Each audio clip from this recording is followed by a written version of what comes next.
Bonjour et bienvenue à l'Urbain. Aujourd'hui, on parle de la reconnaissance accordée à l'Église Sainte-Famille par la Ville de Victoriaville. On en discute avec Mélanie Pinard de la Ville de Victoriaville. Bonne émission!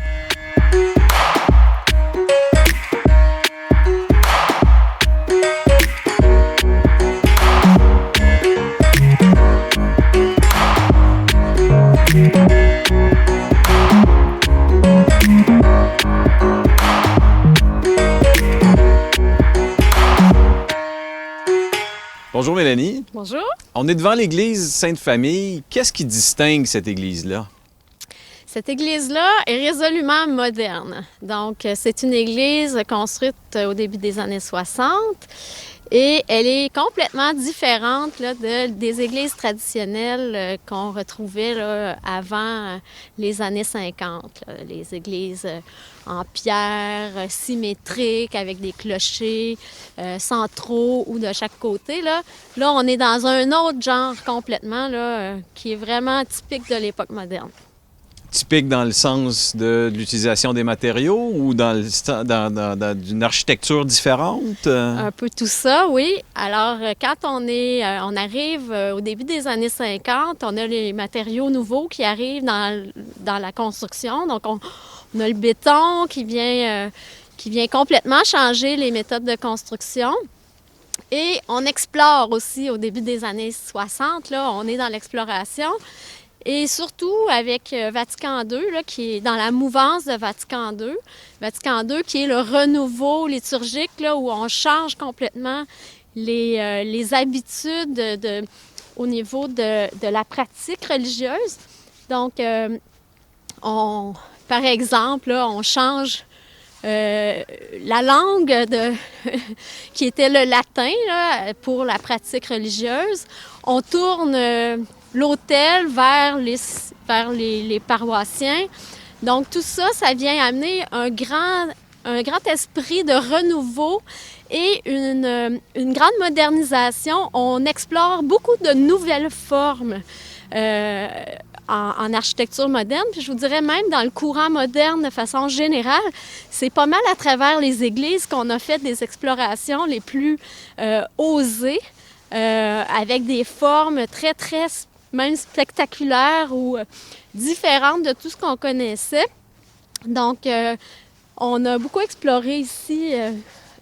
On est dans une toute autre architecture que l'architecture traditionnelle. Donc, d'ailleurs, on a le presbytère qui est intégré au bâtiment, ce qui n'était pas nécessairement le cas dans les autres bâtiments traditionnels. On a le clocher qui est complètement à droite du bâtiment, comparativement à ce qu'on retrouvait. On est complètement asymétrique. Donc, on n'a plus une forme qui se répète de façon équivalente là, des deux côtés. De plus, on a beaucoup plus de fenestration. Ça, c'est beaucoup dû aux nouveaux matériaux qui sont utilisés, donc l'acier, le béton. Ça permet de dégager des grandes surfaces et d'avoir plus des façades vitrées en grand format. Beaucoup de vitres, mais peu de vitrail. Exactement. Dans le fond, le modernisme et aussi avec Vatican II, on est beaucoup plus dans la simplicité. Donc, on arrive avec des formes qui sont beaucoup plus épurées. Les vitraux sont beaucoup plus simplifiés. Ici, on a aussi la marquise là, qui vient créer encore là, qui vient donner une asymétrie encore au bâtiment. Les portes sont centrales, mais un peu désaxées. Donc, puis toute la façade du côté nord-est plutôt, est presque vitrée, ce qui est tout à fait nouveau là, dans l'architecture des églises. Là. Donc, on pourrait dire que l'église Sainte-Famille s'inscrit vraiment dans une époque très précise. Oui, tout à fait. Elle est, en fait, au centre du Québec, c'est l'église moderne, la première église complètement construite de façon moderne. D'accord. Donc, le Conseil du patrimoine religieux a fait un inventaire des lieux de culte modernes. construit entre 1945 et 1975. Et ils ont classé les bâtiments de l'ensemble du Québec, les bâtiments modernes, et pour aller déterminer lesquels bâtiments avaient le plus d'intérêt. Et le bâtiment ici a été classé exceptionnel pour le centre du Québec. Le seul bâtiment qui a un intérêt encore plus grand, là, qui est incontournable, c'est le bâtiment de l'église de la cathédrale de Nicolet. Mhm.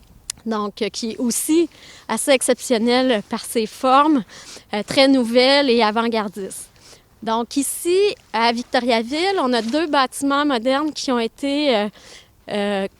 eu une note exceptionnelle. C'est l'église Sainte-Famille et l'église Saint-Martyr canadien. L'église Saint-Martyr canadien est encore un peu plus traditionnelle dans ses formes, hein. On a 2 clochers, un bâtiment qui est beaucoup plus symétrique. On est en transition avec le modernisme, avec les nouveaux matériaux, mais ici, on est complètement dans quelque chose de nouveau. C'est ce qui fait cette distinction. Puis, il faut dire que l'intérêt patrimonial d'un bâtiment, c'est beaucoup quand on le replace dans son époque de construction. Donc, peut-être aujourd'hui, on le sent moins, on le sent un peu plus ordinaire. Par contre, si on le replace en 1960, c'était assez exceptionnel et nouveau comme type de construction. Puis est-ce qu'à l'intérieur aussi, on retrouve des caractéristiques qui tranchent vraiment avec les églises plus anciennes? Bien sûr.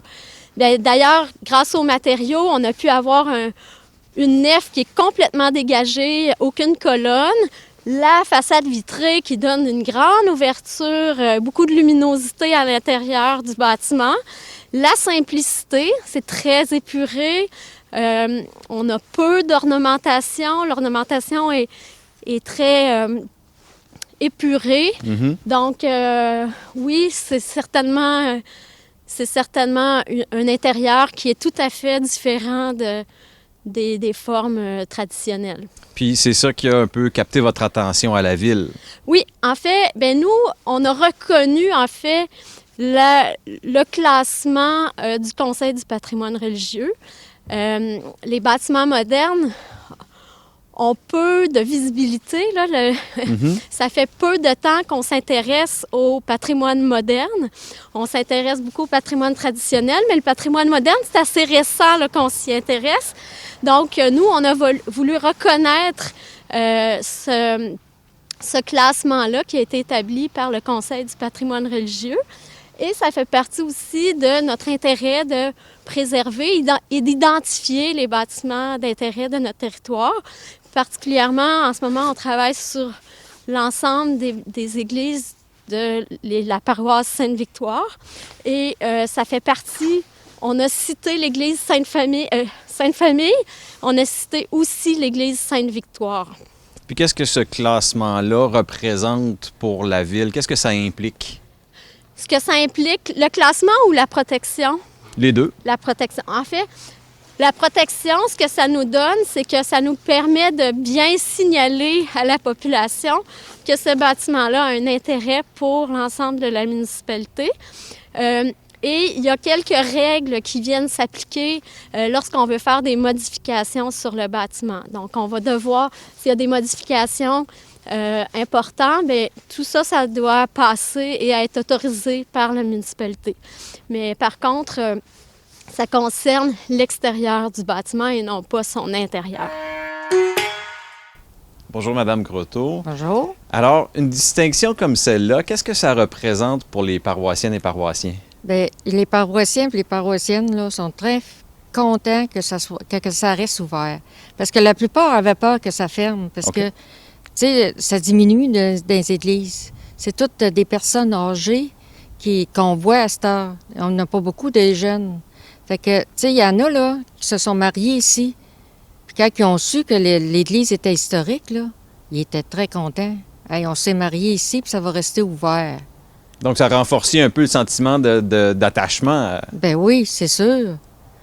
C'est à espérer là, que ça continue à augmenter, là, parce que Tu sais, là, il n'y en a pas beaucoup, là, surtout avec la pandémie, là, ça a baissé beaucoup, beaucoup, beaucoup. On espère que le monde, quand ça sera tout terminé, ça sera chose du passé. On espère que le monde va revenir à l'Église pour les messes de fin de semaine. Donc, l'Église, elle va être encore là. Oui, oui, oui, oui, puis on est très contents de ça. Excellent. Un peu plus tôt, vous avez parlé de l'église Saint-Martyr, qui maintenant est devenue un centre d'escalade, des salles multifonctions, etc. Si, par exemple, une église comme ici à Sainte-Famille désire avoir une transformation de vocation, donc il y a plus de critères à respecter. Bien, il y a aussi des critères à respecter pour l'église Sainte-Martyr, parce que ça fait partie il y a une réglementation qui s'appelle Plan d'implantation et d'intégration architecturale qui s'applique à l'ensemble de nos bâtiments patrimoniaux. On a un inventaire à la ville, un inventaire patrimonial, dont Saint-Martyr fait partie et Sainte-Famille aussi. Fait qu'il y avait déjà une réglementation de base qui faisait que s'il y a des travaux extérieurs, on a une réglementation qui s'applique et il doit y avoir des critères qui sont respectés. Mais la citation, ça va un petit peu plus loin et c'est une reconnaissance qui est nationale. En fait, c'est que c'est un pouvoir que le ministère de la Culture autorise aux municipalités de reconnaître de façon officielle. Donc, la citation, c'est vraiment plus officiel. Ça permet d'avoir accès aussi à certaines subventions, ce qui est intéressant. Puis, c'est quoi l'objectif de la ville de vouloir préserver autant son patrimoine religieux? Bien, écoutez, le patrimoine religieux, là, c'est la culture, c'est l'histoire de la ville. Ce sont les gens de la municipalité qui ont travaillé fort pour mettre en place ces édifices-là. Ils sont assez particuliers. C'est comme nos petits châteaux, hein, nos églises, là.